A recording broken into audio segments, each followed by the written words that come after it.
এখন ইরানের বিরুদ্ধে তার দ্বিতীয় স্ট্রাইকের জন্য প্রস্তুতি নিচ্ছেন এমনটিও বলা হচ্ছে।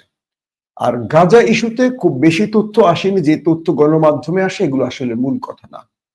আমাদের অনেক সাংবাদিক বা আমরা অনেকেই মনে করি যে টেলিভিশনের বা আন্তর্জাতিক গণমাধ্যমের নিউজ সোর্স থেকে নিউজ দিলেই সবগুলো সত্য হয়, কনফার্ম হয়। এটা মিথ্যা। পৃথিবীর কোন গণমাধ্যম শতভাগ সত্য খবর দেয় না। আমরা আসলে গণমাধ্যম নই, আমরা গণমাধ্যম কর্মী, আমাদের ব্যক্তিগত ব্লগিং এ কথা বলি। ধরেন আমারটা ওয়ান ম্যান আর্মির মতো, এটা আমি চালাই, আমার একটা টিম কাজ করে। কিন্তু গণমাধ্যমগুলোর স্পন্সরকারী কারা? গণমাধ্যমগুলোর বিশাল বাজেট কারা পূরণ করে? তো দেখা যায় পৃথিবীর বড় বড় গণমাধ্যমের পেছনে রয়েছে ইহুদি ব্যবসায়ীরা। ধরুন একটা তথ্য দিলে বুঝবেন, ডোনাল্ড ট্রাম্পকে নেতানিয়াহু বলেছে যে আপনি আমাদের সাথে যুদ্ধে জড়ান, আপনার যে 33 ট্রিলিয়ন ঋণ আছে এটা আমরা 10-12 বছরের জন্য পিছিয়ে দেবো, আপনাকে এখন ইনস্ট্রুমেন্ট দেওয়া লাগবে না, আপনি যে সুদ দিচ্ছেন প্রতি মাসে বা বছরে বা যেটাই দিচ্ছেন আমরা তা কিছু পূরণ করে দেব, বাট আপনি আমাদের সাথে ইরানকে ধ্বংসে আমাদের সাথে নেমে আসেন।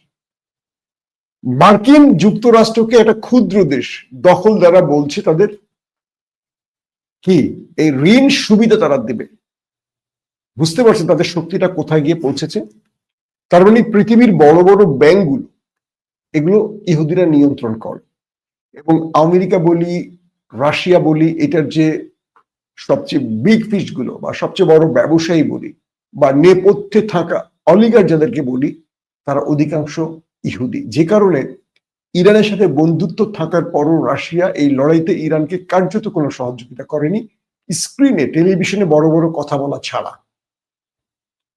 তো ডোনাল্ড ট্রাম্পের মতো ব্যক্তি নাকি আরবের চাপে পড়ে নেতানিয়াহুকে বলেছেন যে না, গাজার বিষয়ে আমি তোমাকে বলবো যুদ্ধ থামাও, এটি গতকালকের খবরে বলেছিলাম।